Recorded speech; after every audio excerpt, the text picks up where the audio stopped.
السلام علیکم ناظرین، نیوز بریک ود میاں عقیل کے ساتھ آج آپ کی خدمت میں ایک مرتبہ پھر حاضر ہوں۔ ناظرین، آج کی دن بھر کی اہم بڑی خبریں جو ہیں وہ آپ کے ساتھ شیئر کروں گا۔ آج عدالتوں کے اندر جو ہے وہ ایک گہما گہمی رہی، خاص طور پر بلے کے نشان کے حوالے سے۔ تو سب سے پہلے بلے کے نشان کے اوپر بات کریں گے، پھر ایک بڑی کارروائی ہونے جا رہی ہے، ایک بڑا محاذ کھولا جا رہا ہے، وہ محاذ کیا ہے، وہ بڑی کارروائی کیا ہے، وہ بھی آپ کے ساتھ شیئر کریں گے۔ اس کے علاوہ سپریم کورٹ اور پشاور ہائی کورٹ کے اندر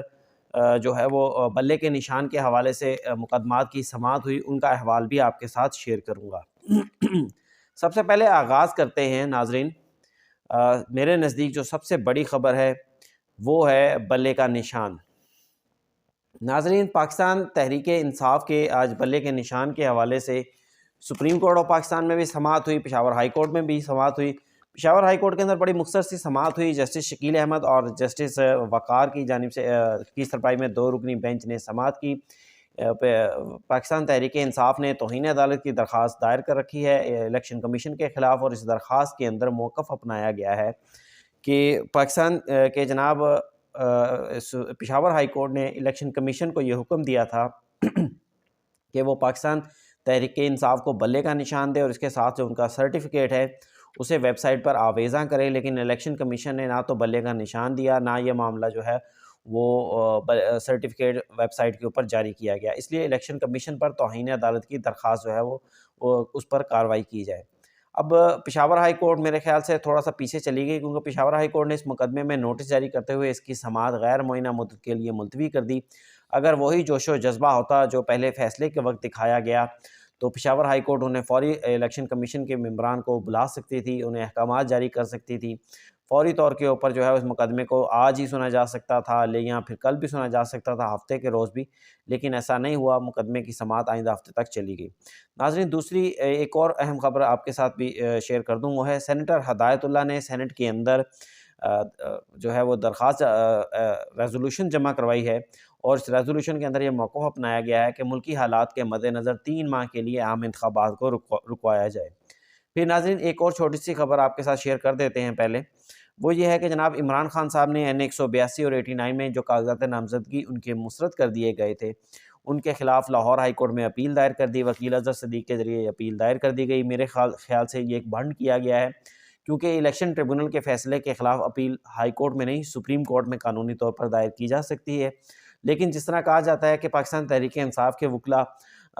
صرف مقدمات کو پیچیدہ کر رہے ہیں، انہیں حل کرنے کی طرف یا انہیں سالو کرنے کی طرف نہیں لے جایا جا رہا، تو اسی طرح عمران خان کے کاغذات نامزدگی کے لیے اگر لاہور ہائی کورٹ سے درخواست مسترد ہو جاتی ہے تو پھر یقینی طور پہ وہ دوبارہ سے نعرہ مارا جائے گا کہ جناب عدالتوں سے ہمیں انصاف نہیں مل رہا، لیکن حقیقی طور پر یہ ہے کہ یہ غلط اقدام کیا گیا ہے، انہیں براہ راست سپریم کورٹ میں چیلنج کرنا چاہیے تھا۔ ناظرین، اب ایک بڑی خبروں کی طرف بھی آ جاتے ہیں۔ بڑی خبر یہ ہے کہ جسٹس مظہر علی اکبر نقوی، جن کے خلاف ہم سب جانتے ہیں کہ کونسل کی جانب سے، میں نے کل کے اپنے ولاگ کے اندر بھی یہ بات شیئر کی تھی کہ ان کے استعفے کے باعث کونسل نے استعفے کے باوجود بھی سپریم جوڈیشل کونسل نے ان کے خلاف کارروائی جاری رکھنے کا جو ہے وہ آغاز کر دیا،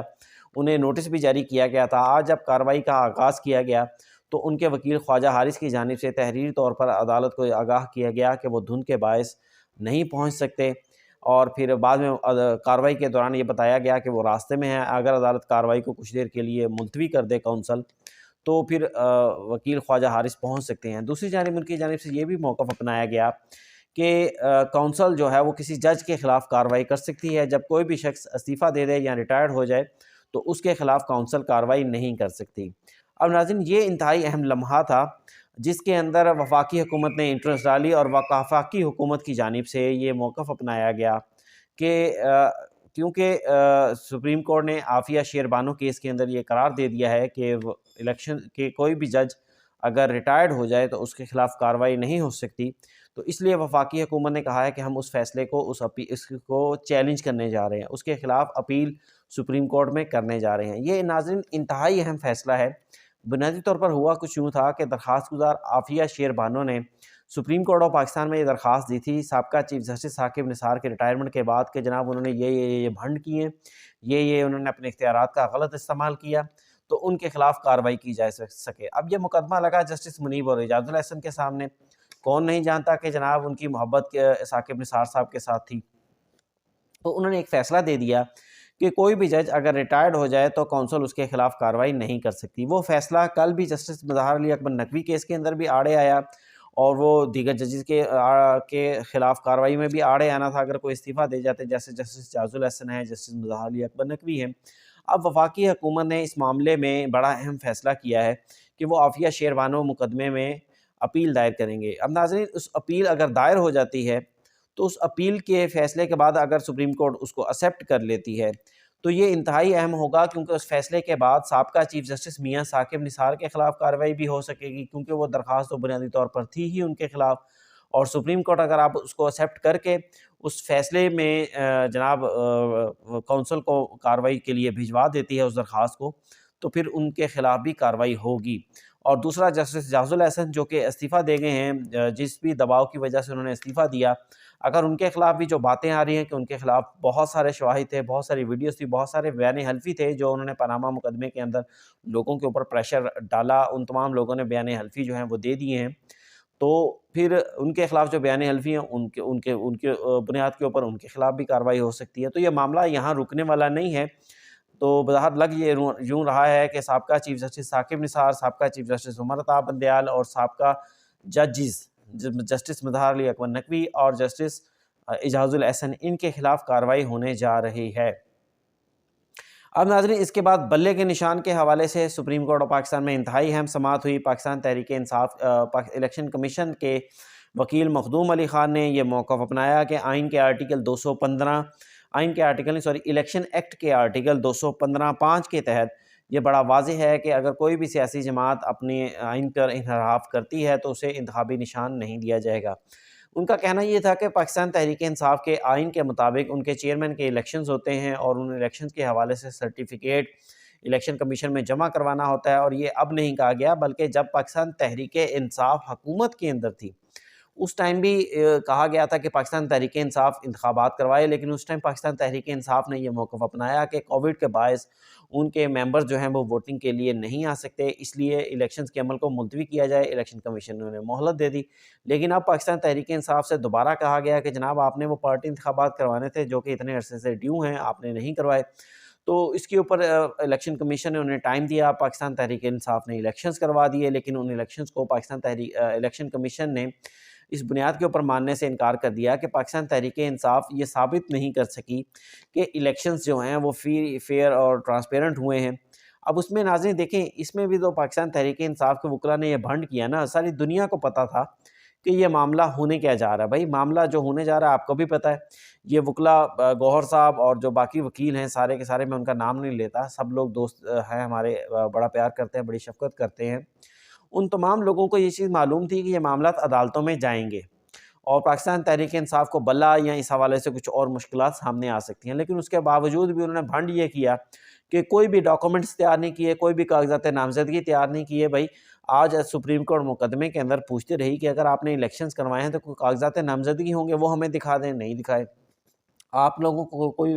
ووٹنگ کے لیے کچھ کرنا ہوگا وہ دکھا دیں، نہیں دکھایا۔ آپ لوگوں نے الیکشنز کہاں پر کروائے، وہ بتایا گیا کہ جناب یہ چمکنی پشاور کے علاقے میں کوئی کرکٹ گراؤنڈ ہے،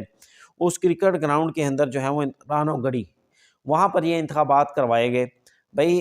چیف صاحب نے کہا کہ ایسے انتخابات تو ہوٹلز کے اندر یا عام طور پر ایسی جگہوں پر اوپر ہوتے ہیں جہاں پر لوگ آ سکیں۔ اب پاکستان تحریک انصاف نے موقف یہ اپنایا ہے کہ جناب سیکیورٹی کی بنیاد کے اوپر یہ پشاور کے اور پھر آگے جو چمکنی کا علاقہ ہے وہاں پر کروائے گئے۔ تو جسٹس مسرت حلالی جو کہ KPK سے ہیں اور اس حوالے سے ان کے پاس کافی انفارمیشن تھی، انہوں نے کہا اتنا چھوٹا علاقہ چمکنی ایک دور دراز کا علاقہ ہے اور آپ وہاں پر جا کر الیکشن کروا رہے ہیں، یہ کچھ بات ہضم نہیں ہوتی۔ جسٹس محمد علی مظہر نے بھی اس حوالے سے آبزرویشنز دی کہ انتخابات کروانے کے حوالے سے جگہ کا انتخاب کیا گیا وہ بڑا اہم ہے۔ پھر عدالت نے ان سے استفسار کیا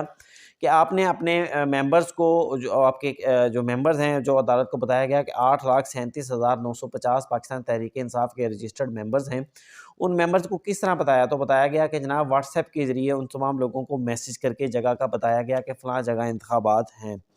اب ناظرین اس کیس کے اندر پاکستان چیف جسٹس پاکستان نے بڑے اہم آبزرویشنز دی۔ چیف جسٹس پاکستان نے کہا کہ جب پی ٹی آئی حکومت میں تھی تب بھی الیکشن کمیشن نے اعتراض کیا تھا، اس لیے یہ کہنا کہ الیکشن کمیشن آج پاکستان تحریک انصاف کو ووٹنگ کا یا انٹرا پارٹی الیکشنز کا کہہ رہا ہے تو یہ کہنا درست نہیں ہے۔ انتخابات اگر صحیح ہوئے ہیں تو پھر تمام ریلیف ملے گا، یہ بڑا اہم ہے، حالانکہ انتخابات صحیح ہونا ثابت نہیں ہو پا رہا۔ پھر اگر انتخابات صحیح نہیں ہوئے تو اس کے نتائج ہوں گے۔ پھر الیکشن کمیشن کے وکیل کی جانب سے بڑا بنیادی نقطہ اٹھایا گیا، وہ یہ تھا کہ جناب آئین پارٹی پاکستان تحریک انصاف کے آئین کے مطابق الیکشن کروانا تھے، اور اس کے آئین کے مطابق ان کو پھر انتخابی نشان دیا جانا تھا الیکشن ایکٹ کے مطابق۔ لیکن پاکستان تحریک انصاف جو پشاور ہائی کورٹ میں گئی، انہوں نے انتخابات کی بات ہی نہیں کی، وہ ڈائریکٹ بلے کے نشان کے اوپر چلے گئے کہ جناب ہمیں بلے کا نشان دے دیا جائے، اور پشاور ہائی کورٹ بھی ماشاءاللہ قانون کو بائی پاس کرتے ہوئے انہوں نے حکم بھی کر دیا کہ بلے کا نشان دے دیں۔ بھائی آپ پہلے کہیں کہ ان کے انتخابات بالکل درست ہوئے ہیں، اس کے اوپر اپنا ججمنٹس دیں، اور اس کے بعد اور کہیں کہ جناب ان کو بلے کا نشان دیا جائے۔ لیکن یہ پشاور ہائی کورٹ سے بھی بہت بڑا بھنڈ ہو گیا۔ اب دیکھتے ہیں اس کا بھنڈ کا نتیجہ پاکستان تحریک انصاف کو بھگتنا پڑتا ہے یا نہیں پڑتا، لیکن یہ بڑا اہم چیز تھی۔ پھر عدالت کو یہ بھی بتایا گیا کہ اٹارنی جنرل آف پاکستان کو نوٹس نہیں کیا گیا الیکشن کمیشن کی جانب سے، جو لوگ الیکشن کمیشن میں جو لوگ فریق تھے انہیں آگے جا کر پشاور ہائی کورٹ میں فریق نہیں بنایا گیا۔ پھر ناظرین، عدالت سپریم کورٹ آف پاکستان کو یہ بھی بتایا گیا کہ اس حوالے سے پاکستان تحریک انصاف نے پہلے لاہور ہائی کورٹ میں پٹیشن دائر کی، وہاں سے اسٹے نہیں ملا تو پھر وہ پشاور ہائی کورٹ چلے گئے۔ اب چیف صاحب پھر یہ بھی کہا گیا کہ اس سے پہلے پاکستان تحریک انصاف جتنے الیکشن کمیشن کے احکامات ہوتے تھے انہیں اسلام آباد ہائی کورٹ میں چیلنج کرتی تھی۔ تو چیف صاحب نے کہا کہ جناب اگر آپ ایک ہائی کورٹ رکھتے تو پھر بہتر تھا، لیکن آپ نے کوئی پہلے ایک عدالت گئے، وہاں سے ریلیف نہیں ملا تو دوسری عدالت چلے گئے، ٹھیک ہے۔ اب ناظرین، یہ بڑے اہم نکات تھے جو میں نے آپ کے سامنے بیان کر دیے۔ اب ہوا ہی کچھ یہ ہے کہ جناب اس کے بعد جناب اکبر ایس بابر صاحب کے وکیل آگئے، جو کہ کلیم کرتے ہیں کہ وہ پاکستان تحریک انصاف کے بنیادی وکیل ہیں۔ انہوں نے کہا کہ وہ الیکشنز میں لڑنا چاہتے تھے، لیکن الیکشن لڑنے کے لیے جب وہ چلے گئے اس کے لیے کاغذات نامزدگی لینے کے لیے پاکستان تحریک انصاف کے جی دفتر میں، تو انہیں کاغذات نامزدگی نہیں دیے گئے اور کہا گیا کہ کوئی الیکشنز نہیں ہو رہے۔ اب ان کی جانب سے کیونکہ بار بار کہا جا رہا تھا کہ وہ پاکستان تحریک انصاف کے بانی ممبر ہیں، تو سپریم کورٹ نے حکم دیا کہ جناب آپ بانی ممبر ہیں تو آپ ہمیں شواہد دے دیں۔ دوسری جانب سپریم کورٹ نے مقدمے کی کارروائی کل تک کے لیے ملتوی کر دی، اور وکیل حامد خان، پاکستان تحریک انصاف کے وکیل حامد خان سے کہا کہ جناب الیکشن کمیشن نے جو بھی اعتراضات اٹھائے ہیں انتخابات کے حوالے سے، آپ اس کے اوپر ہمیں مطمئن کریں، اس کے اوپر پوری تیاری کریں جب تاکہ ان کو کلین بولڈ کیا جا سکے۔ پھر سپریم کورٹ نے پشاور ہائی کورٹ اور لاہور ہائی کورٹ میں جو مقدمات تھے ان کے حوالے سے بھی تفصیلات طلب کی، اور اس کے ساتھ مقدمے کی مزید کارروائی جو ہے وہ کل تک کے لیے ملتوی کر دی۔ ناظرین، یہ تھے آج کی اہم خبریں، بڑی خبریں جو میں نے آپ کے ساتھ شیئر کی۔ ویلاگ کیسا لگا آپ کا، اس حوالے سے مجھے ضرور کمنٹس میں بتائیے گا، اور اس کو شیئر بھی کیجیے گا اور اس کو لائک بھی کیجیے گا۔ مجھے دیجیے اجازت، اس کے ساتھ ہی اللہ حافظ۔